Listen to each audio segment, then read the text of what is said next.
Почитувани жени менаџерки, почитуван заменик на председателот на владата на Република Северна Македонија задолжен за економски прашања, координација на економските ресори и инвестиции Фатмир Битичи, почитувани представници на бизнис секторот, почитувани представници на медиумите, драги гости, дами и господа. Добре дојдовте на Марили Бизнис форум Современа бизнис раскрсница.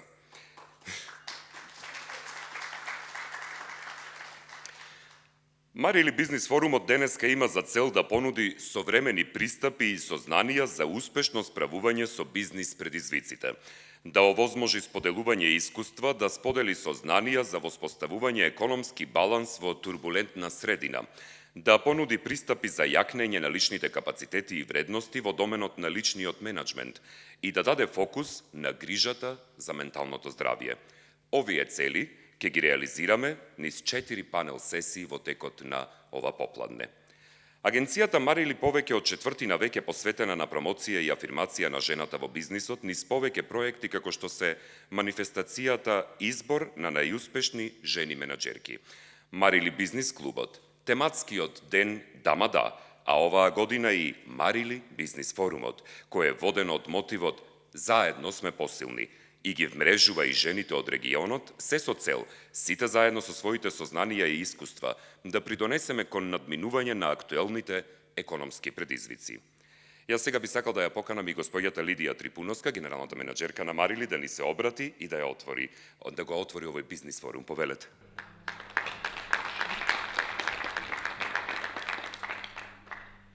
Почитувани присутни, почитуван вице-премиер Битики, почитуван господине Ангелески, почитувани гости од регионот, драги пријатели и соработници, ми представува особена чест да искажам гостопримство и да го отворам Марили Бизнис форумот, кој што годинава му дадовме наслов Современа бизнис раскрсница. Водени од мотивот дека заедно сме посилни, се обединивме во тоа да ги прикажеме своите сознанија и искуства во надминување на актуелните бизнис предизвици. Го поставивме концептот, но и целите на овој форум, кои што се однесуваат предсте на воспоставување економски баланс во турбулентна средина, а знаеме дека сме под постојани притисоци и турбуленции, како од долгата пандемиска криза, така и од енергетската криза, така и од воената криза, од војната во Украина. Секако тоа е од една страна, од друга страна да обезбедиме јакнење на капацитетите на индивидуата преку различните форми и цели на личниот менеджмент, а ќе го согледаме и женското лидерство низ призмата на емоционалната интелигенција. Исто така ќе се посветиме, ќе се фокусираме на менталното здравје и убавина. Почитувана господја Лидија Трипуновска, почитувани присутни жени предприемачи. Добар ден на сите во овој навистина убав ден во Охрид. Честитам на сите кои сте денеска тука и ви благодарам. Искрено ви благодарам што ми ја дадовте честа денеска заедно со вас да сведочам и да го славам заедно вашиот успех. Подготвувајќи се за ова обраќање, денеска навистина размислував што оваа конференција значила 25 години од денеска и што вашето истапување и охрабрување значило пред 25 години.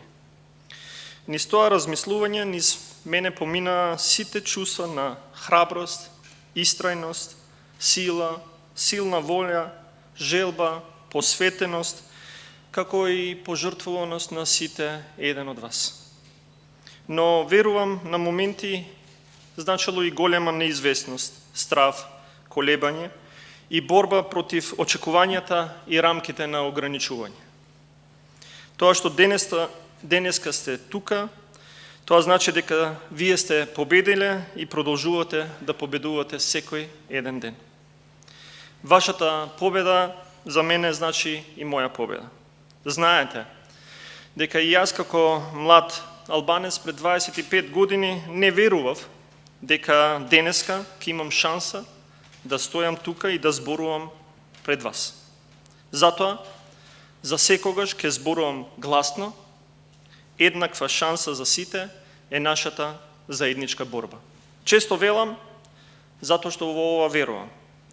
Жени во бизнисот и жени на лидерски позиции се конкурентска предност. Но за да можеме да стигнеме до оваа додадена вредност, која сите нас ке не поведе напред, треба сите сили и намери да ги насочиме кон повеќе слојна системска подршка во креирање на опкружување во кое сите имаат еднакви можности. Прво, а потоа да се осигураме дека они кои се колебаат, ке се осмелат. Ви благодарам што за оваа цел работите секој еден ден. Знам дека денеска со нас се и жени лидери од регионот. Добре дојдовте во нашиот прекрасен Охрид и ви благодарам што сте денеска тука. Ајде заедно од денеска па се додека е потребно да работиме на економско зајакнување на нашиот регион, преку зајакнување на нашата регионална конкурентност, а наспроти регионалната конкуренција. Првата сесија е економски баланс, односно турбулентни предизвици. Модераторка на сесијата е професорката докторка Маја Кузмановска, директорка на Бизнис академијата Смилевски, односно БАС, а учесници се Фатмир Битиче, вице-премиерот, и Трајан Ангеловски, председател на Сојузот на стопанските комори на Македонија. Зборот баланс не асоцира на рамнотежа, симетрија, еквилибриум, рамномерност, едноставно хармонија. Совршенство кон кое сите тежнееме. Секојдневно се трудиме да воспоставиме рамнотежа која е спротивна на хаосот. Се со цел да постигнеме совршен баланс во нас и околу нас. За жал, со сигурност мора да констатираме дека случувањата последните години целосно не поместија од зоната на комфорот и не донесоа пред најголемите искушенија и предизвици со кои се соочил светот во последното столетие. Првиот мој соговорник важи за меѓународен експерт од областа на менаџирање со економски процеси и реформи со преку 20 години искуство. Истовремено, има спроведено повеќе од 500 обуки, професионално е ангажиран како консултант и советник во повеќе влади, а вклучен е како експерт за пристап и раководење со ЕУ фондовите.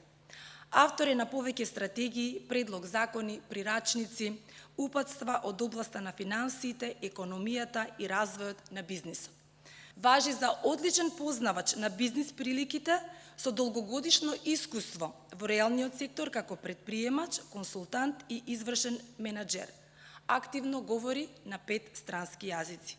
Почитувани присутни, на наше и ваше задоволство да го поздравиме нашиот прв соговорник, господинот Фатмир Битики. Вториот соговорник, со подеднаква важност, е дипломиран машински инженер и магистар по технички науки. Во текот на формалното образование, но и по неговото завршување, престојувал во повеќе странски земји, каде се стекнал со дополнителни знаења и вештини. Говори повеќе странски јазици, работната кариера ја започнал во семејната компанија Ариле Метал, во која има главната улога за отворање кон странски пазари и развој. Неговата амбиција придонела да се формира групацијата на фирми Бометал Груп.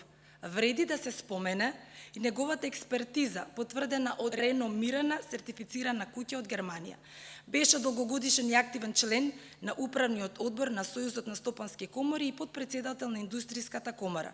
Во ноември минатата година е избран за нов председател на Сојузот на стопански комори на Република Северна Македонија. Почитувани, да го поздравиме нашиот втор соговорник, господинот Трајан Ангелевски. Беше интересно дека се спремавме, имав прилика да се навратам да видам во колку се кризни состојби се наоѓаме и во моментов се 5 активни кризни состојби. Така ги третираме на ниво на влада и во државата. Ние мораме една за секојаш да се справиме и да се бориме за менување на структурата на нашата економија. Затоа што нашата економија е ранлива и едно мало нарушување на вредносните ланци, реперкусиите се вакви како што се. За жал, можеби како општество, денеска сме на фантастичен настан и пред жени предприемачи, како што за прашањето на женско предприемништво зборуваме и сега после 30 години велиме е битно, така и за другите работи, само кога ќе не погоди нешто, тогаш велиме да сега е битно да се справиме. Денеска ги лечиме последиците. И секоја една мерка треба да се гледа од два аспекта. дали денеска сакаме да поставиме политики кои што ќе ги решаваат причините или ќе се занимаваат и понатаму со последиците.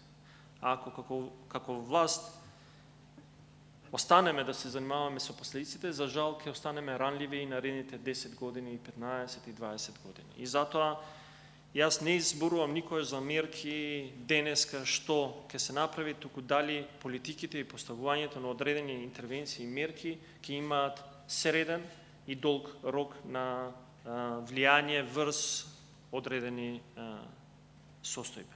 Кризите некогаш може да бидат интересен временски период. Некогаш за некои може да предизвикуваат навистина негативни последици, меѓутоа ако квалитетно се поставите, кризата може да биде и еден момент каде што може да креира нови идеи, трансформација, развој, и тоа се случува редовно и со компаниите. Одредени компании може да згаснат, а одредени компании може и за неколку кратно да се зголемат и да го зголемат својот удел. Така да не гледаме секогаш негативно, да се фокусираме и на позитивните аспекти, да гледаме малце и како држава, како заедница, сите мора да напредуваме. Нашава земја економски е една од најслабите во регионов. Во Европа убедливо сме во првите 3 најслаби земји. Дефинитивно мора да се направат некои храбри чекори кои ќе ни ја сменат состојбата на економски план, побрзо ќе вршиме одредени реформи, мораме да бидеме побрзи, мораме да бидеме поквалитетни и мораме да бидеме потемелни и похрабри. Јас сум еден од тие кои што вели продуктивноста треба да почне од таму кај што се бара. Не можеш да креираш политики, а да не бидеш конзистентен. Не можеш да воведеш минимална плата и да бараш осогласување од приватен сектор со минималната плата, а ти од јавен сектор да не го правиш истото. Конзистентноста е пред се. Господине Битики, последното моје прашање се однесува на женското предприемништво и активностите кои што ги превземате во однос на поттикнување на женското предприемништво. Значи, ја не сакам да зборам дали имаме стратегии, немаме стратегии имаме скоро за сите сектори, но сметам дека ковидот ни укажа дека ако сакаш да се бориш за одредени битни прашања, како што е женското предприемништво, и тоа е поврзано со можноста и шансата на подеднаков развој, треба да го вклопиш, на англиски го викаме mainstream, во сите политики. Поинаку, ќе останеме секојаш на квоти, а квотите знаеме дека не секојаш се добри. Секојаш треба да има афирмативни мерки и тие мора да се вградат, затоа што се додека не се постигне одредено ниво на задоволително ниво, а што е задоволително, кога другата страна ќе каже дека е задоволително. Ние мораме да креираме афирмативни мерки и да ги вклопиме во сите можни политики. Еве од лично искуство. Во нашата групација на фирми во регионов, кој ќе го вратам филмот од мојот главен соработник, мојата сестра, на главните позиции може да се жени и тоа во доминантен процент од 70 до 80%. И од секогаш сме имале фантастични соработки, фантастично исполнување на плановите и така натаму, и можам секогаш да изразам задоволство и пофални зборови. Зошто го спомнуваме повеќе пати, веројатно вие во одредени други прилики сте го апсолвирале подетално, меѓутоа би сакал уште еднаш да го спомнам.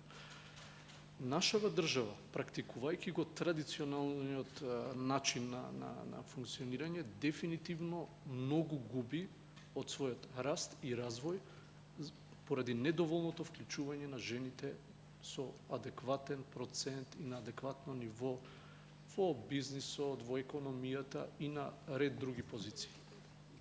И тука мораме да покажеме повеќе разбирање. Pitaću vas sve ovo što ste sad rekli i vas, gospodine, za 2 godine šta vi predviđate, osim zakona koji su sjajni, ali koraci u preduzimanju, pošto sam ja predstavnica Evropskog Evropske mreže za talentovane ispred Republike Hrvatske. Znači, imam veliku mogućnost da iznesem sva ova iskustva i to ću raditi 31. avgusta u Hagu. Pitanje je vicepremijeru za 2 godine, ovo što ste rekli, kako percipirate Severnu Makedoniju i onu prednost koju dajete mladim, obrazovanim, kreativnim, kolega Angeleski je to podcrtao, samo kreativnost i mnogo više rada. Ovo ste sve hrabro i sjajno iznijeli. Hvala. Na svjetskom nivou žene prima platu 15% manje od muškarca, tako da to nije samo u Makedoniji, nego je to na svjetskom nivou. Zašto se to dešava? To se dešava zato što politike i vlade ne prepoznaju, da kažem, tu pozitivnu stranu, odnosno te pozitivne neke diskriminatorne mehanizme na koji način bi mogle da pomognu ženama, da li su one preduzetnice ili su profesionalno angažovane u nekim institucijama, zato što žene imaju više uloga od one, da kažem, uloge majke, domaćice, pa onda profesionalno čime se bavi, pa i preduzetnice. Pomenuli ste također vezano za strategije, da postoje određene strategije. Te strategije postoje, da kažem, u svim zemljama Zapadnog Balkana. U Crnoj Gori postoji strategija razvoja ženskog preduzetništva. Imali smo prvu strategiju 2015-2020, drugu 2021-2025. Ima i u Makedoniji strategija razvoja ženskog preduzetništva, ali nama kao preduzetnicama, kao menadžerkama, kao liderkama nije potrebno, znači, mrtvo slovo na papiru. Nama je potrebno da vlade donesu adekvatne akcione planove koje bi pratile tu strategiju razvoja ženskog preduzetništva, jer morate biti svjesni da je na svjetskom nivou 51%, odnosno 52% žene su brojnije, znači svjetske populacije čine žene. I kad govorite o demografskoj slici kao neko ko dolazi iz visokog obrazovanja i ko na dnevnoj bazi se trudi zadržati mlade u Hrvatskoj, a onda u isto vrijeme se veselim kad mi dođu mladi iz Makedonije, žao mi je da tu našu mladost puštamo prelako u te daleke zemlje koje ne nude ništa bolje nego što bi ti mladi mogli imati ovdje, samo da se mi malo uredimo i sredimo.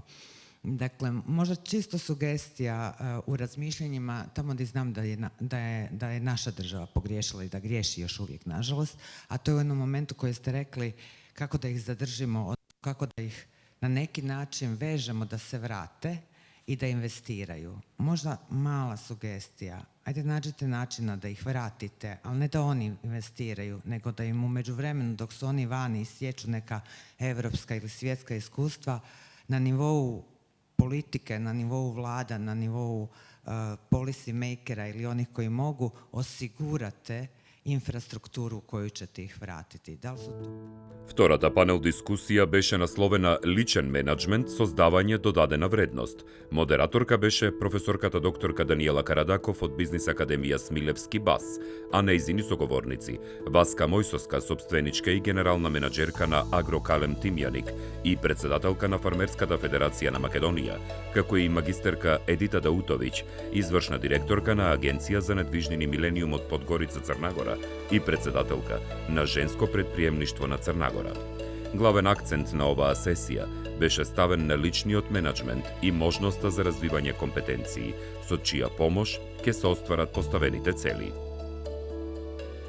На третата панел сесија Емоционален баланс, женско лидерство. Модераторот професор доктор Љупчо Кеверески, редовен професор на Универзитетот Свети Климент Охридски во Битола, професор на Универзитетот во Ново место, Словенија и национален координатор на Интернационалното здружение за емоционална интелигенција со седиште во Охрид, говореше за емоционалната интелигенција и женското лидерство, баланс помеѓу професијата и домот, како и соговорничките кои му беа, гостинките од регионот и тоа, професорка докторка Гордана Николиќ, собственичка и деканка на Високата бизнис школа ПАР во Риека, Хрватска, и доцентка докторка Лилјана Крнета, председателка на Сдруженијето Заедно во Европа од Бања Лука, Босна и Херцеговина.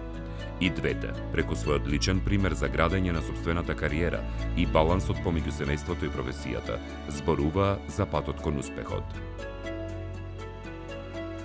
Последната четврта панел сесија беше насловена Ментално здравје и убавина. Сесијата ја водеше Елена Антоновска, собственичка и генерална менаџерка на Арс Луцида, Центар за личен развој од Скопје и Нови Сад, Србија, а нејзини соговорници на темата на која се зборуваше за душата и телото, за личниот развој и солидарноста, беа Шемса Емшериев, собственичка и генерална менаџерка на Евростеп Скопје и носителка на проектот за жени Минерва, потоа Олгица Ѓоргиева, модна дизајнерка и собственичка на модното студио ОГ, како и Огнен Јанески, новинар и уредник во Телевизија 24. Низ меѓусебна дискусија, секој од аспект на својата професија ги сподели личните сознанија за тоа како пандемијата влијаеше на менталното здравје и што треба да се направи за да се унапреди истото.